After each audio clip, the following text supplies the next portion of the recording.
जय श्री सभी को। नमो अरिहन्ताणम्, नमो सिद्धाणं, नमो आयुरीयाणम्, नमो अज्ञायाणम्, नमो लोये सवसाहुणम्।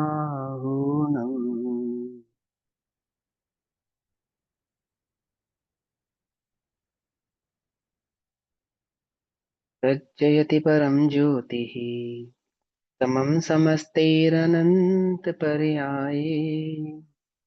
दर्पणतल इव सकला प्रतिफलति पदार्थमालिका यत्र।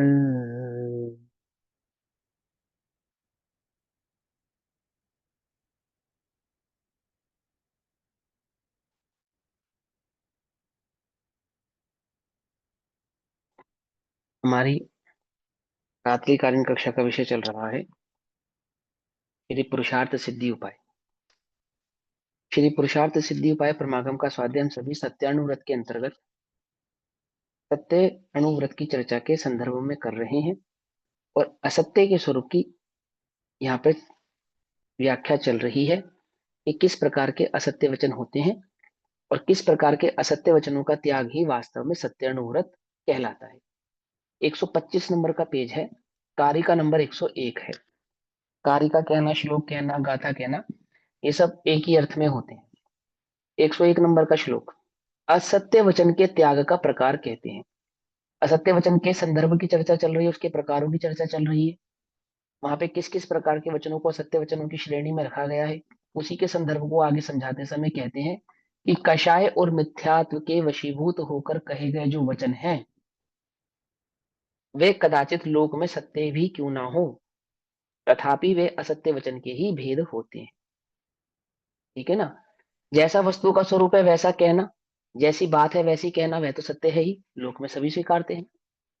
परंतु वैसी बात भी, जैसी है वैसी बात भी यदि कषाय के वशीभूत होकर कही जाए, पांच इंद्रिय के विषय वासनाओं की पूर्ति के लिए कही जाए, अथवा दूसरे को नीचा दिखाने के लिए की जाए, मिथ्यात के वशीभूत होकर कही जाए, तो वह भी असत्य वचन ही कहलाता है। अब आगे कहते हैं,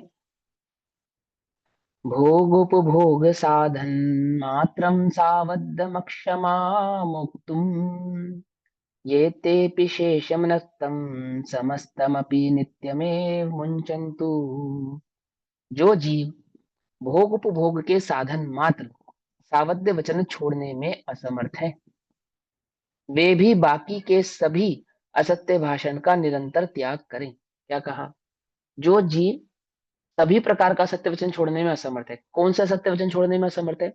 भोगोपभोग के साधन मात्र, अर्थात जो लौकिक व्यवहार है, सांसारिक व्यवहार है, अपनी घर गृहस्थी की बात भावना है, उसको चलाने के लिए जितने प्रकार के असत्य के बिना जो जीवन आपका चल नहीं सकता है ना, अगर वह भी आप त्याग नहीं रहे हैं, तो कम से कम अन्य असत्य वचनों का तो आपको त्याग कर ही देना चाहिए। अप्रिय कटुक कठोर शब्दों का तो त्याग कर ही देना चाहिए, अथवा ऐसे सत्य वचनों का, ऐसे असत्य वचनों का भी त्याग कर देना चाहिए जो वास्तव में हिंसक हो, किसी जीव को दुखी करने वाले हो और या पाप आदि की प्रेरणा करने वाले हो। ऐसे असत्य वचनों का तो त्याग अवश्य ही कर देना चाहिए।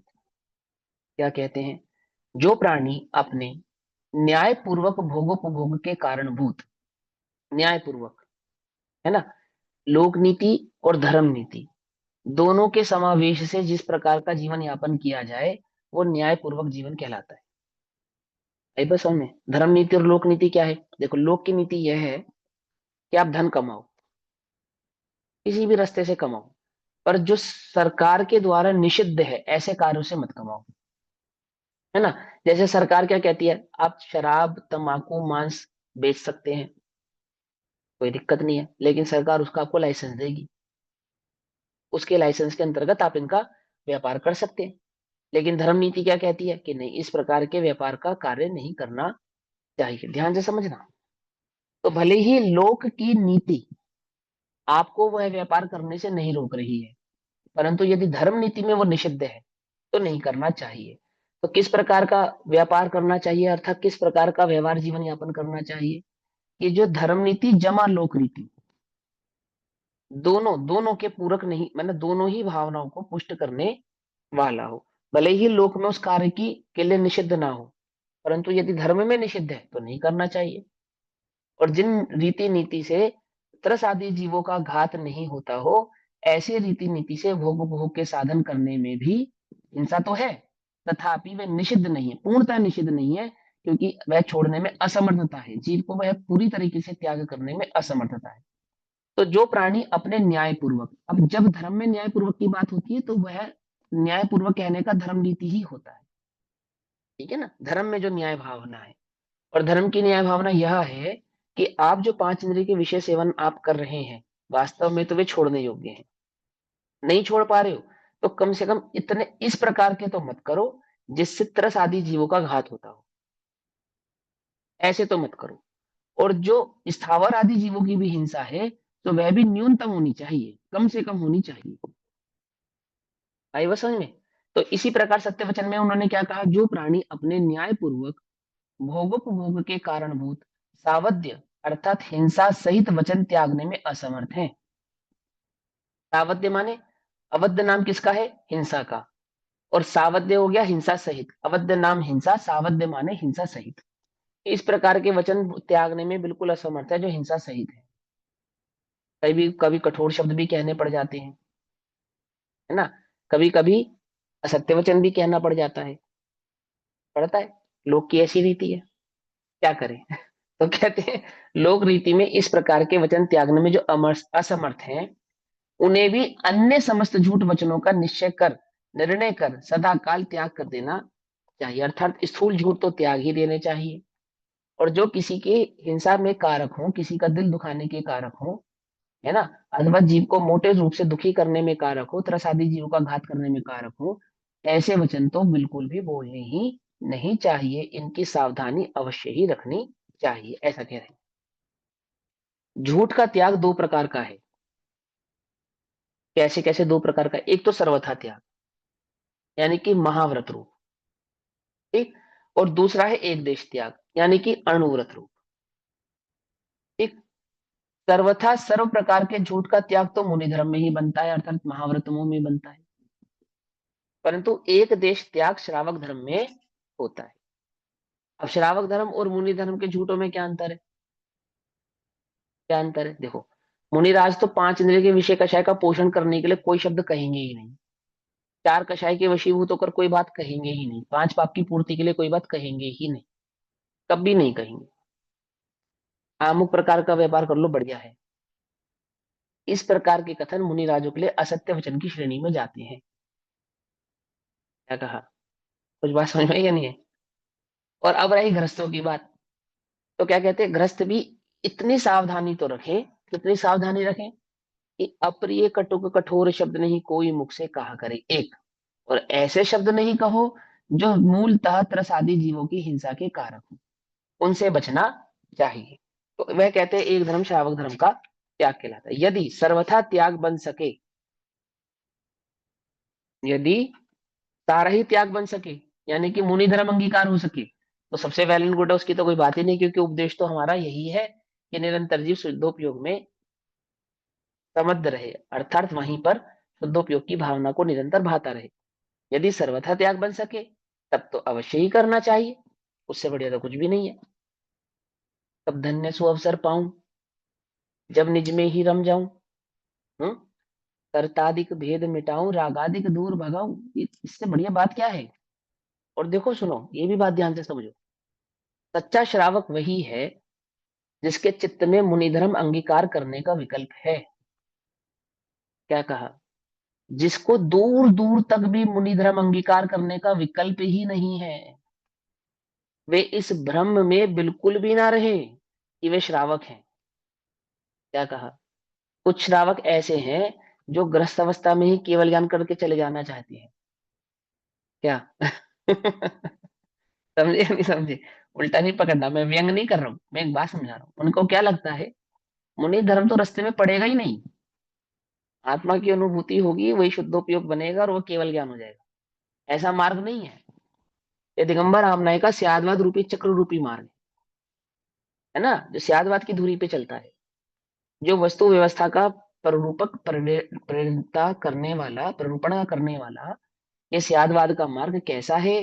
ये स्यादवाद का मार्ग 14 गुण स्थानों की परिपाटी को पूर्णतया स्थापित करने वाला है।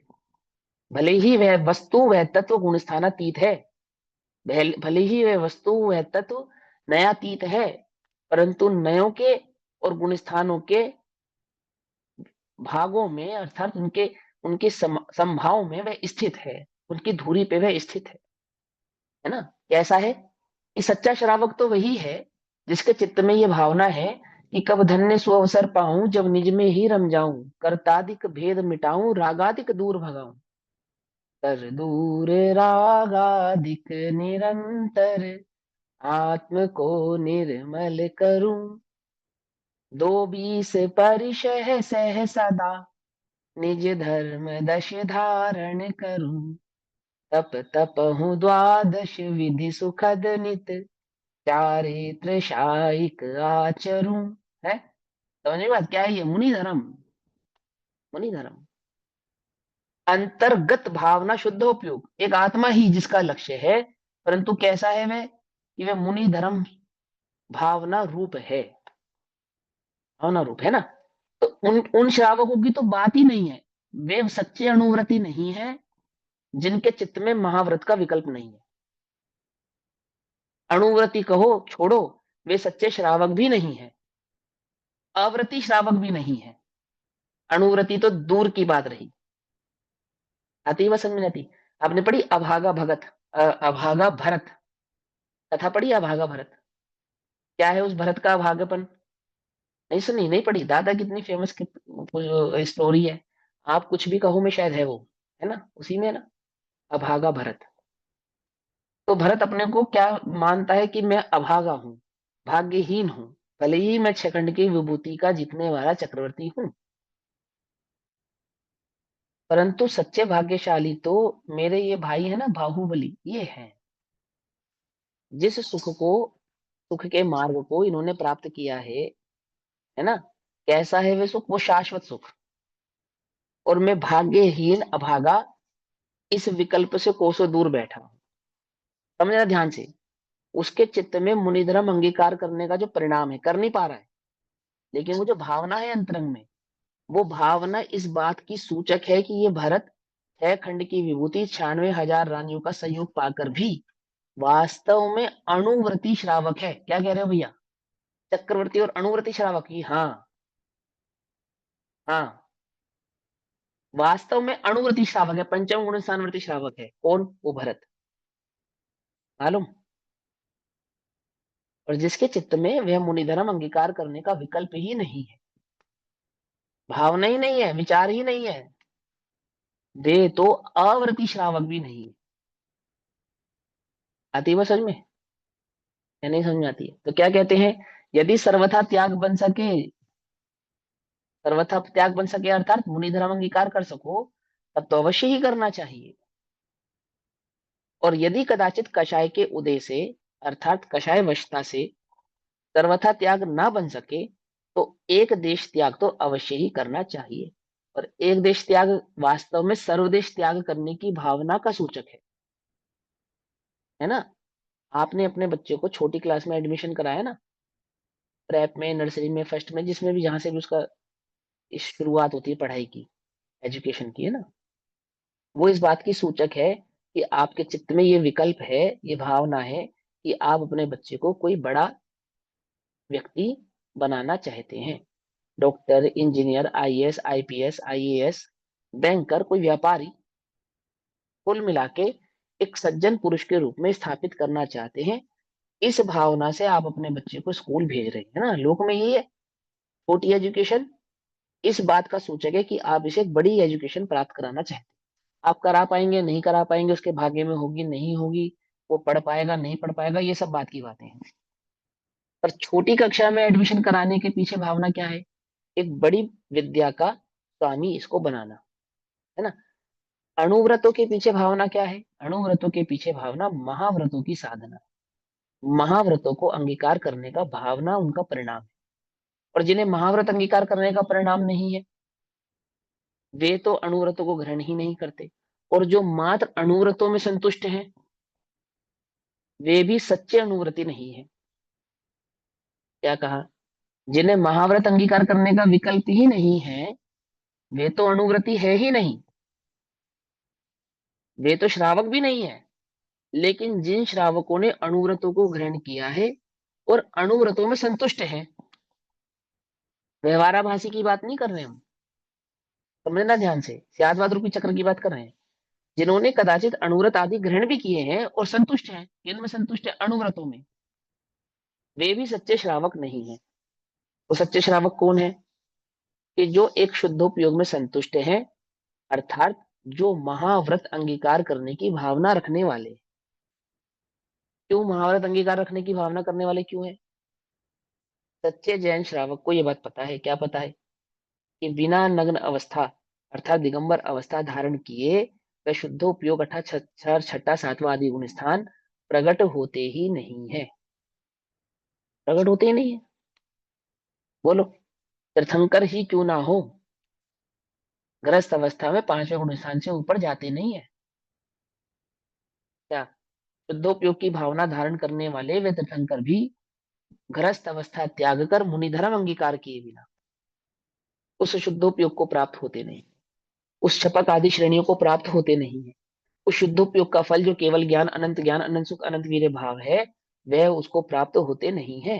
आ रही है बात? समझ नहीं आ रही है? ये कोरी चरणान्योग की बात नहीं कर रहे हम, लेकिन वो चरणान्योग की भावना कैसी है उसमें निहित है, निहित है। बिना मुनि धर्म अंगीकार किए बिना छठा सातवां गुण स्थान नहीं होता। बिना शुद्धोपयोग की भावना के छठा सातवां गुण स्थान नहीं होता, है ना। पंचम काल में मैक्सिमम गुण स्थान है ना, सातवां गुण स्थान। तो छठा सातवां गुण स्थान बिना मुनि धर्म अंगीकार किए नहीं होता। और बिना आत्म भावना भाई वो छठा सातवां गुण स्थान नहीं होता, ना आत्मानुभूति के बिना भी नहीं होता। आत्मानुभूति सहित होता है, शुद्धोपयोग सहित होता है, परंतु मुनि धर्म अंगीकार किए बिना भी नहीं होता, कि वो सहज ही मुनि धर्म अंगीकार हो जाता है। कि आत्म भावना की अपेक्षा से मुनि धर्म सहज सहज ही होता है, लेकिन पुरुषार्थ की अपेक्षा से वहां मुनि धर्म बुद्धि पूर्वक मुनि धर्म अंगीकार करने की भावना भी उस निचली भूमिका वाले श्रावक के चित्त में होती है। उस पद के प्रति, उस धर्म के प्रति आदर होता है, उसकी भावना होती है। तभी तो वो वैराग्य, अंतरंग में वैराग्य और किसको कहते हैं? संसार की असारता का उसको जो दृष्टि में आई कि संसार असार है, समझना ध्यान से। तो चौथे गुण स्थान वाले और पांचवें गुण स्थान वाले को ये नहीं पता है कि संसार असार है। जिसको सम्यक दर्शन हो गया, जो अवृति सम्यक दृष्टि है, अथवा जिसको पंचम गुण स्थान आदि प्रकट हुए हैं, हर 15 दिन में आत्मानुभव प्रकट होता है, ऐसे उन श्रावकों को, तीर्थंकरों को, महापुरुषों को, शलाका पुरुषों को ये बात नहीं मालूम कि संसार असार है। किसी की मृत्यु का इंतजार, बादल के घटने का इंतजार, तो बाल के सफेद होने का इंतजार करना पड़ेगा उन्हें, है? कि सफेद बाल देखेंगे तो उन्हें लगेगा वो संसार तो असार है। और बिना संसार की असारता जाने पांचों गुण असार हो गया है।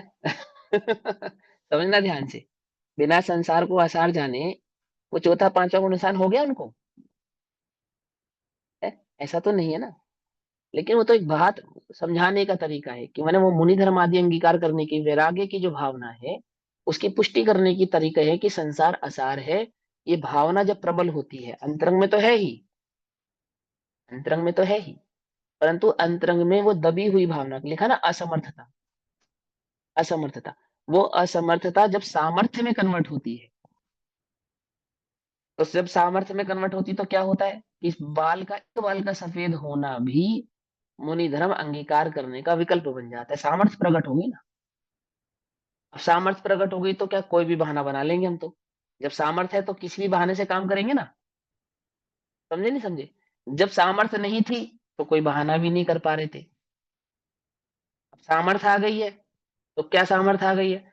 कि संसार की असारता का भान होने लगा है, अर्थात वह सामर्थ्य अंतर में प्रकट हो गई। कौन सी सामर्थ्य? जिस सामर्थ्य के अंतर्गत, जो प्रकट नहीं होने के कारण वो ग्रस्त में थे, और ग्रस्त में बैठकर भी उस सामर्थ्य की प्रकट होने का की भावना भा रही। समझ रहे नहीं बात को? समझ रहे? क्योंकि आत्मानुभूति तो वो वहां पे भी है। नीलांजना क्या नृत्य देखने वाले आदिनाथ, पूरे आदिनाथ नहीं है, पूरे राजा ऋषभ देव नहीं है, एक आत्मार्थी है। जन्म से ही तीन ज्ञान के धारी, द्वादशांग के पाठी, वे आदिनाथ भगवान, हर 15 दिन में आत्मानुभव करने वाले पंचम गुण स्थानवर्ती है। मालूम, पंचम गुण स्थानवर्ती है, ऐसे नहीं है। उम्र के 8वें वर्ष से 24 के 24 तीर्थंकर पंचम गुण स्थानवर्ती हो जाते हैं। आती बात समझ में नहीं आती? एक एक लोक में एक भावना चलती है, मैं बतला देता हूँ, ये प्रसंग प्रासंगिक है इसलिए बतला देता हूँ। क्या मान्यता है? मान्यता ये कहती है कि तीर्थंकरों की अथवा महापुरुषों की बीच की स्थिति नहीं होती। बीच की स्थिति नहीं होती, तो उसका वे ये अर्थ निकालते हैं कि बीच की स्थिति नहीं होती, इसलिए उनको चौथा चौथा गुण स्थान होता है, और तत्पश्चात सीधा सातवां और छठा गुण स्थान होता है, वरना सीधा मुनिधर्म अंगीकार करते हैं, उनको पंचम गुण स्थान नहीं होता।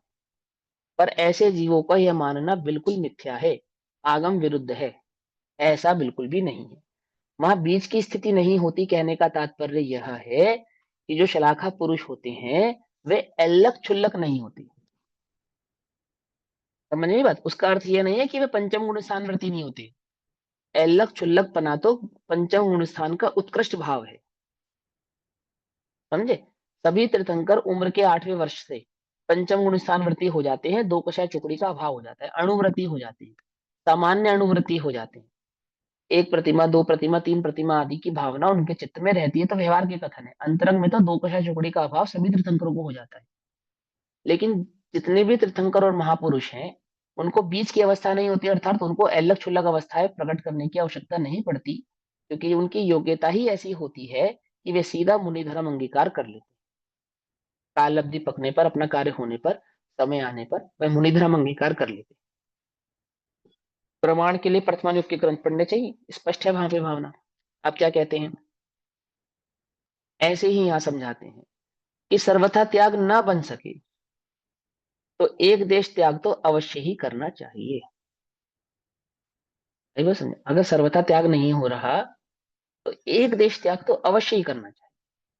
कारण, कारण की श्रावक अवस्था में झूठ के अन्य सर्व भेदों का त्याग होता है। क्या कहा? श्रावक अवस्था में, श्रावक अवस्था में अर्थात पंचम गुण स्थान अवस्था में। और ये पंचम गुण स्थान की बात नहीं है, ये तो चौथे गुण स्थान में भी होता है।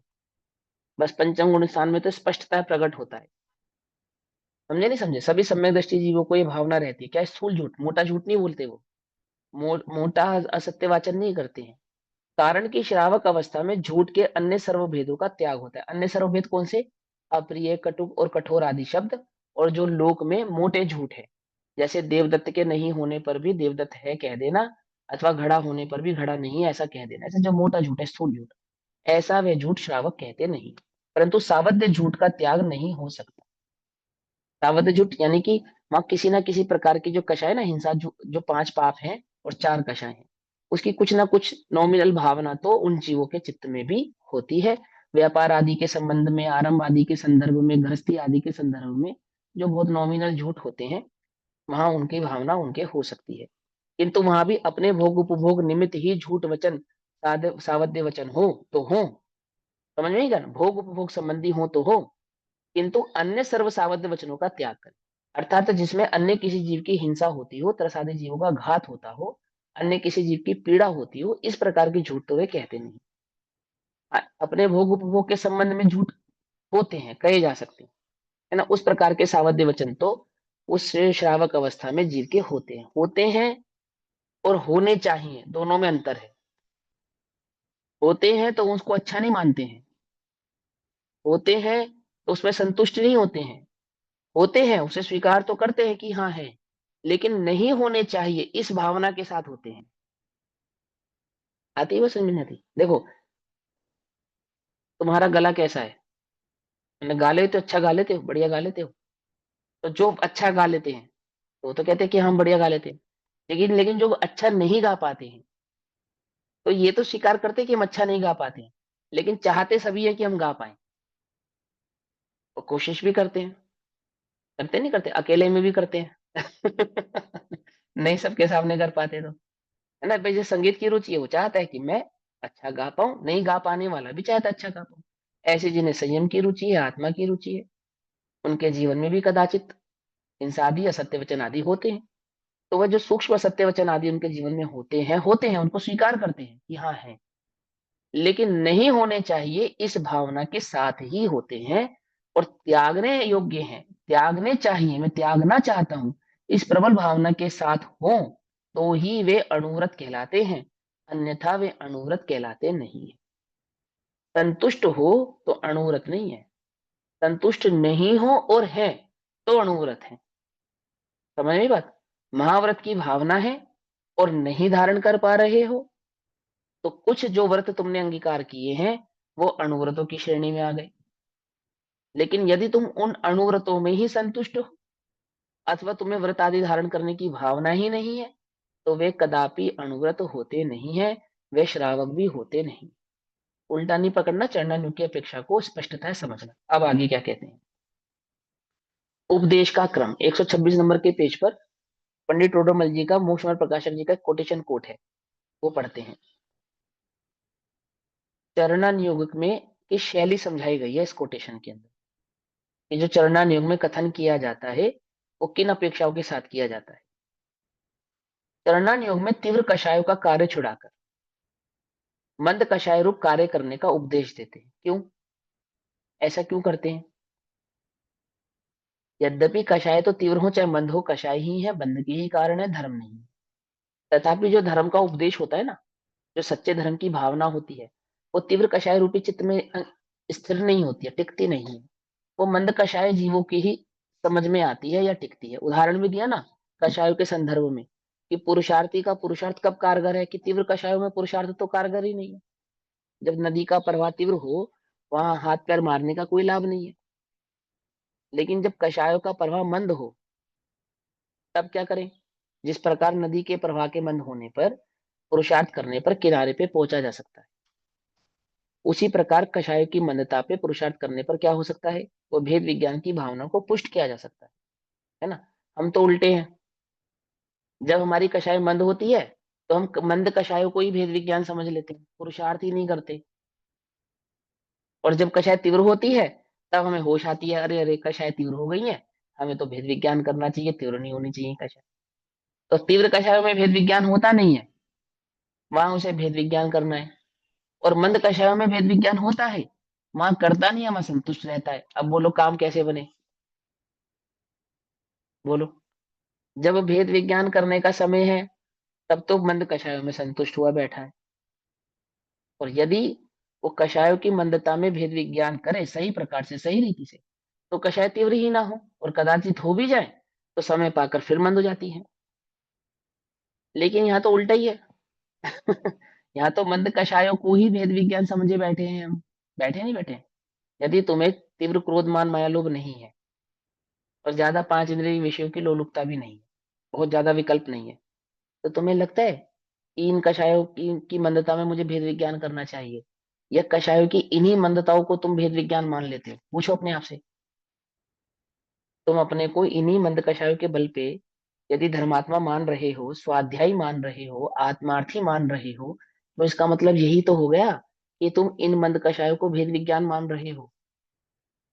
जबकि ये तो भूमि तैयार हो गई थी वो उस पुरुषार्थ रूपी कुश्ती लड़ने की, जिसमें इन कषायों को पटका जा सकता था, अथवा इनको इनका उपशम या क्षय किया जा सकता था, क्योंकि कमजोर हैं ये इस समय। कषाय की मंदता माने क्या? कषाय कमजोर हैं अभी, और हमने इन कमजोर कषायों के साथ क्या किया? मित्रता कर ली। क्या मित्रता कर ली? अब इन्हें पुष्ट कर रहे हैं हम, मजबूत बना रहे हैं। और जब ये मजबूत हो जाती है, तीव्र हो जाती है, तब हम एकदम से याद आता है, ओह नहीं नहीं, हमें तो कषाय नहीं करनी, ये तो तीव्र कषाय है, हमारी आत्मा की भावना निभाई जा रही है, हमसे भेद विज्ञान नहीं हो रहा है। अरे भेद विज्ञान जब करना था तब क्या कर रहा था तू? क्या कर रहा था बोल? शिवक्षम ज्ञान में मगन था या कषायों की मंदता में मगन था? बस। हमारा बहुत अच्छा उपयोग लग रहा है, बहुत अच्छा उपयोग लग रहा है। कहाँ लग रहा है? बहुत अच्छा उपयोग कहाँ लग रहा है? बताओ कहाँ लग रहा है? जब कषाय मंद होती हैं तब बहुत अच्छा उपयोग लगता है, तो कहाँ? संयोगक्षम में? संयोगक्षम में या आत्मा में? कहाँ लग रहा है बताओ? पूछो अपने आप से। आत्मा में लगता है, संयोगक्षम में लगता है? हैं?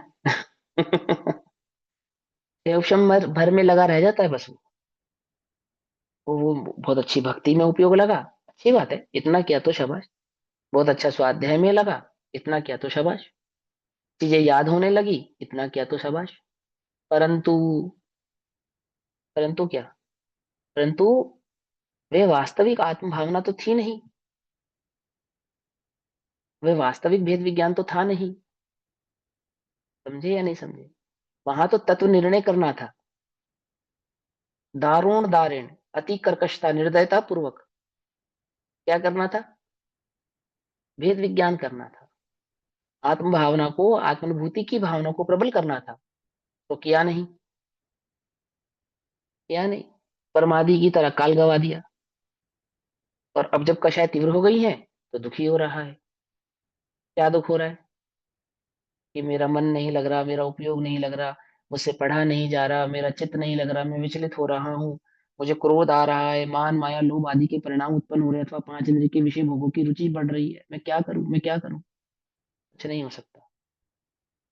जब हो सकता था तब तब तो कार्य किया नहीं, है ना? ऐसे उसी परिपाटी के संदर्भ में चरणान्युग का उपदेश है। वो कहते हैं कि तीव्र कषायों को मंद करने के उद्देश्य से चरणान्युग की परिपाटी की अपेक्षा से उपदेश किया जाता है। यह उपदेश किस लिए सार्थक है? कषायों की तीव्रता को मंद करने के लिए। क्या उपाय है मंद करने का? लोक में एक उपाय यह है, भोग्यों का। जितना भोगोगे उतना तृप्त होगे, और तृप्त होगे तो कषाय मंद हो जाएंगी। एक उपाय यह है, ये उपाय नहीं है, ये उपाय नहीं है। समझे नहीं समझे? वास्तविक उपाय क्या है? वास्तविक उपाय तो चरणानुयोग में बताया गया नियम है। क्या है वो? कि तीव्र कषायों का कार्य छुड़ाकर जिन कार्यों को करने से कषायों में तीव्रता होती हो, उनके वास्तविक स्वरूप को समझकर उन कार्यों से अपने को थोड़ा दूर करना चाहिए। जितनी सामर्थ्य हो, सामर्थ्य के अनुसार दूर करना चाहिए, अथवा उनको नीति के अनुसार सेवन करना चाहिए, अनीति से सेवन नहीं करना चाहिए। मंद कषाय रूप कार्य करने का उपदेश देते हैं। यद्यपि कषाय करना बुरा ही है, चाहे तीव्र हो चाहे मंद हो, कषाय तो बुरी ही है। जितनी बुरी तुम्हें तीव्र कषाय लगती है, या उतनी ही बुरी तुम्हें मंद कषाय भी लगती है? पूछो, अपने आप से पूछो कि कषाय की तीव्रता जितना जितनी बुरी लगती है, क्या कषाय की मंदता भी उतनी बुरी लगती है या नहीं लगती है? हम कहते तो हैं पाप पुण्य समान है, पाप पुण्य समान है, पर आनंद पुण्य भाव में ही आता है। पुण्य भाव माने कषाय की मंदता में ही आता है। समझ में बात नहीं समझ में? तथापि सर्व कषाय ना छूटते जानकर जितनी कषाय घटे उतना ही भला होगा। अब कषाय छोड़ना तो भला ही है, सारी नहीं छोड़ सकते तो कुछ छोड़ो, पर छोड़ने में तो भला ही है। ऐसा प्रयोजन वहां जानना चाहिए। कहाँ? चरना योग में।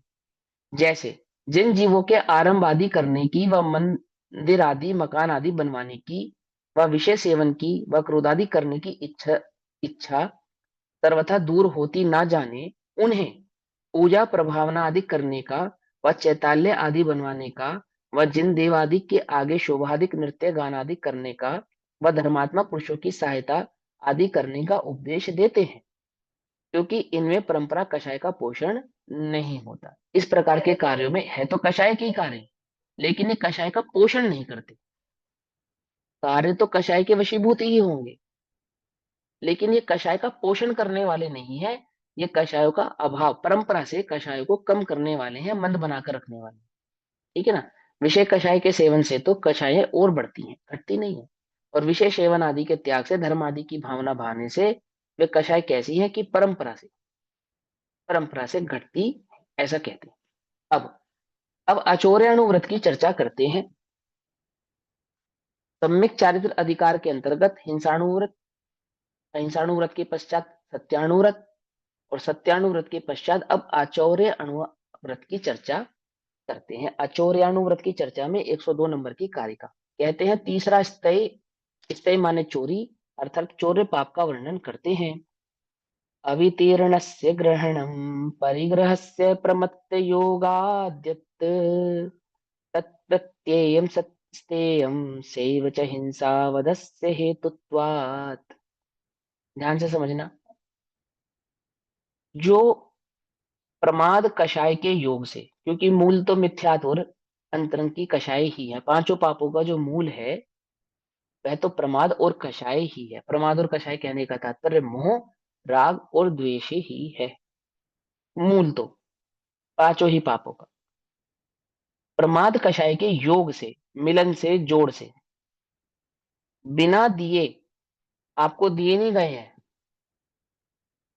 स्वर्ण वस्त्रादि परिग्रह का ग्रहण करना है, उसे चोरी जानना चाहिए। किसी अन्य की जो वस्तु है उसने आपको दी नहीं है, बिना उसकी आज्ञा के उसे ग्रहण करने का जो परिणाम है अथवा ग्रहण करने का जो कार्य है, क्रिया है, ऐसा परिणाम और क्रिया दोनों ही क्या है, वे दोनों ही चोरी जानना चाहिए।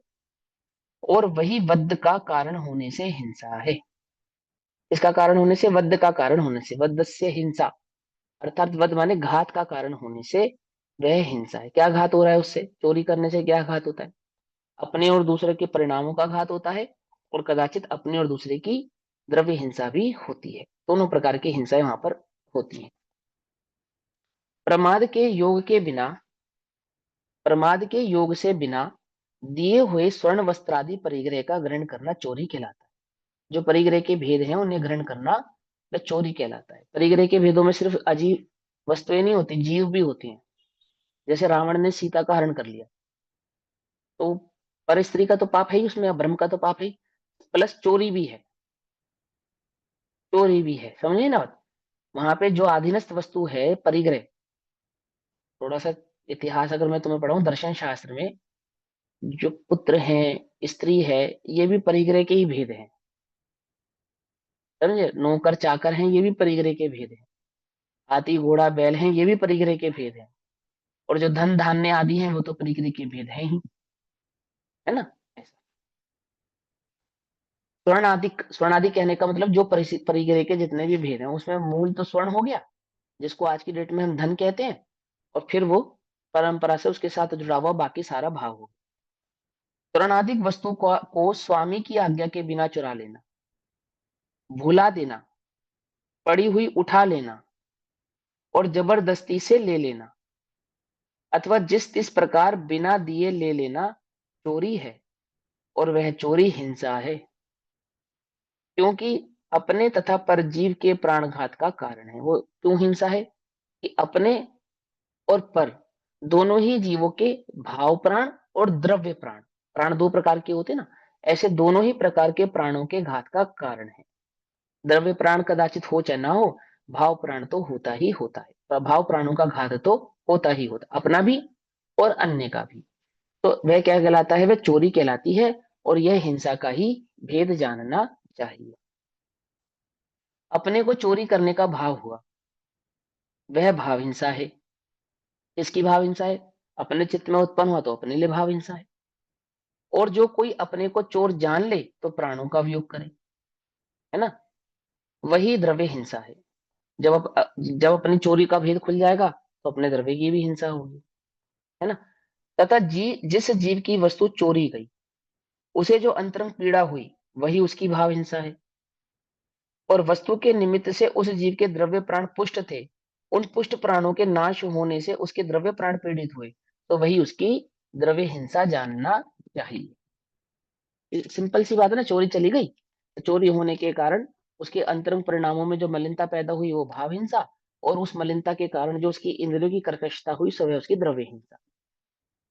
इस प्रकार चोरी करने से चोरी करने वाले की तथा जिसकी चोरी हुई है उसकी द्रव्य और भाव दोनों प्रकार की हिंसाएं होती हैं। चोरी करने वाले के भी हिंसा होती है, भाव हिंसा के बिना चोरी नहीं कर सकता, एक बात, और चोरी खुल जाने पर द्रव्य हिंसा भी कदाचित होती है।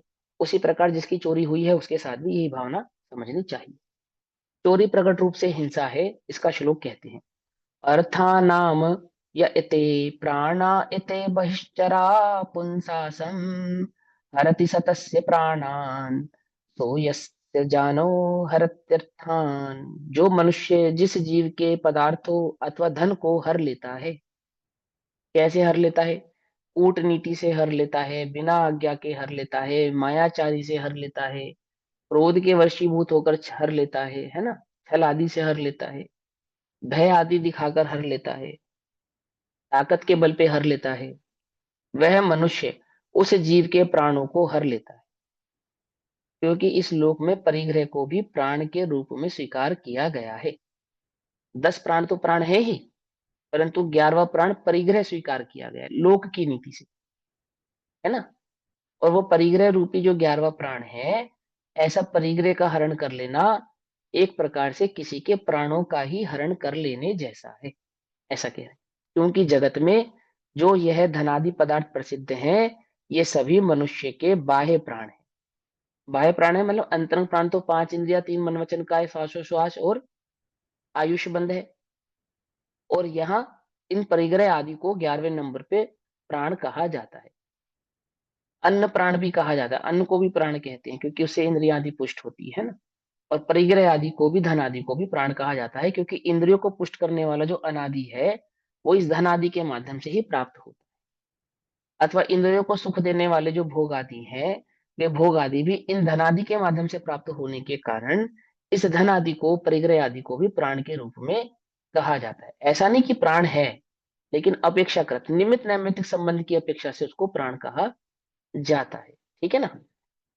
आगे क्या कहते हैं, बाह्य जितने भी पदार्थ हैं वे मनुष्य के बाह्य प्राण हैं। लोक नीति में उनको बाह्य प्राण कहते हैं, वास्तव में बाह्य प्राण नहीं है, उल्टा नहीं पकड़ना। लेकिन वो इंद्रिय आदि का पुष्ट करने वाले होने के कारण, इंद्रिय आदि को सुख देने वाले होने के कारण, उनके निमित्त और इंद्रियों के साथ निमित्त नैमित्तिक संबंध होने के कारण, उस निमित्त नैमित्तिक संबंध के कारण उन परिग्रह आदि को भी प्राण कहते हैं, है ना। जैसे बहुत बढ़िया सॉफ्ट गद्दे का सोफा है, बेड है, तो आपकी स्पर्शन इंद्रिय को सुख देता है ना। तो स्पर्शन इंद्रिय संबंधी वो, स्पर्शन इंद्रिय संबंधी प्राण के रूप में प्रसिद्ध हो गया, है ना। ऐसे धन है और अन्य अन्य वस्तुएं हैं, 5 इंद्रिय विषयों को सेवन करने पुष्ट करने वाली जो वस्तुएं हैं, परिग्रह के साजो सामान हैं, और उन साजो सामान की पुष्टि या खरीदारी करने में निमित्त जो धन आदि है, वे सभी के सभी निमित्त नैमित्तिक संबंध की अपेक्षा से प्राण कहे जाते हैं। आत्मार्थी को तो आत्मा ही प्राण है। जिन्हें आत्मा की समझ नहीं है, ऐसे तीव्र कषाई जीवों को यह बात समझानी पड़ रही है। जैसे आत्मा रुचा हो, उसे तो पुण्य के योग से प्राप्त अपने स्वयं के परिग्रह में भी राग बुद्धि नहीं है, भोग बुद्धि नहीं है। ये तो जिनकी बुद्धि ही भोगमय है और जिन्हें आत्मा की रुचि नहीं है, ऐसे जीवों को सम्यक चारित्र का स्वरूप समझाते समय, है ना, तीव्र कषायों को छुड़ाने हेतु वो बाह्य प्राण का उपदेश कर रहे हैं। आत्मार्थियों को इससे छल ग्रहण नहीं करना चाहिए। ठीक है। सूक्ष्म बुद्धि रखने वाले जीवों को, स्वाध्यायशील जीवों को छल ग्रहण नहीं करना चाहिए। क्या छल ग्रहण नहीं करना चाहिए? कि वो भी प्राण है, उनको त्याग देंगे तो हमारे प्राणों का घात हो जाएगा, है ना। और प्राणों का घात तो हिंसा है। यदि परिग्रह प्राण है और बुद्धि पूर्वक प्राणों का घात करना तो हिंसा कहा है, तो परिग्रह के त्याग में हिंसा होगी या नहीं होगी? बोलो। क्योंकि यहाँ तो प्राण कह रहे हैं ना उसको, फिर तो इंद्रियों का भी त्याग कर देना चाहिए। कि भैया जैसे इंद्रियों में सुख बुद्धि का त्याग कर देना चाहिए, उसी प्रकार परिग्रह में भी सुख बुद्धि का त्याग कर देना चाहिए। और जिन्हें अभी इंद्रियों में सुख बुद्धि का त्याग नहीं हुआ है, ऐसे जीवों को परिग्रह में जो सुख बुद्धि है, वह परिग्रह की सुख बुद्धि तीव्र ना हो, तो उस हेतु से बतलाते हैं कि जो परिग्रह पर संबंधी है, उस पर संबंधी परिग्रह का ग्रहण करना उसके बिना आज्ञा के, अथवा छल आदि से, अथवा कषाय आदि से, अथवा प्रमाद आदि से, वह सब चोरी कहलाती है। और यदि तुम्हें सच्ची धर्म की भावना है, तो तुम्हें ये चोरी का महापाप नहीं करना चाहिए। अपना परिग्रह नहीं छोड़ पा रहे हो, तो कम से कम दूसरे के परिग्रह पे तो निगाह मत रखो, ऐसा कहते। ठीक है ना। ऐसा समझा रहे। तो क्या कहते हैं, इसलिए जो जीव जिस किसी का धन हरण कर लेता है अथवा चुरा लेता है, वह उसके प्राणों का ही हरण कर लेता है। ठीक। धन धान्य संपत्ति बैल घोड़ा दास दासी, देखो आगे ना भावार्थ में परिग्रह कौन कौन से हो गए, चल अचल आदि सभी भावों को यहाँ पर द्विपद चतुष्पद आदि आदि, यानी जीव और अजीव संबंधी परिग्रह। तो धन, धान्य, संपत्ति, बैल घोड़ा दास दासी, घर जमीन पुत्र स्त्री, है ना, वस्त्र आदि जितने भी पदार्थ जिस जीव के पास हैं, उतने ही उसके बाह्य प्राण हैं, उन सब में उसके प्राण ही बसते हैं। जितना उसका मुंह है जिसके साथ, उतना उसके साथ उसका प्राणों का संबंध है, सीधी सी बात। उन पदार्थों में से किसी एक भी पदार्थ का नाश होने पर अपने प्राणघात जैसा दुख उत्पन्न होता है। जिसका जिस साथ जिसका जितना तीव्र मोह, उतनी उसको तीव्र वेदना। जैसे जैसे रामचंद्र जी के प्राण थे ना अटके हुए लक्ष्मण में, है ना है ना, सीता के प्रति लक्ष्मण के प्रति राग था, तो प्राण वो चारित्र मोहिनी की अपेक्षा से, दर्शन मोह की अपेक्षा से नहीं, प्राण है। लेकिन वास्तविक प्राण वे नहीं है, आत्मा ही प्राण है। वो भावना पहले सारी समझा चुके हैं, यहाँ तो बहुत स्थूलता से कथन कर रहे हैं। इसलिए पदार्थों को ही प्राण कहा जाता है।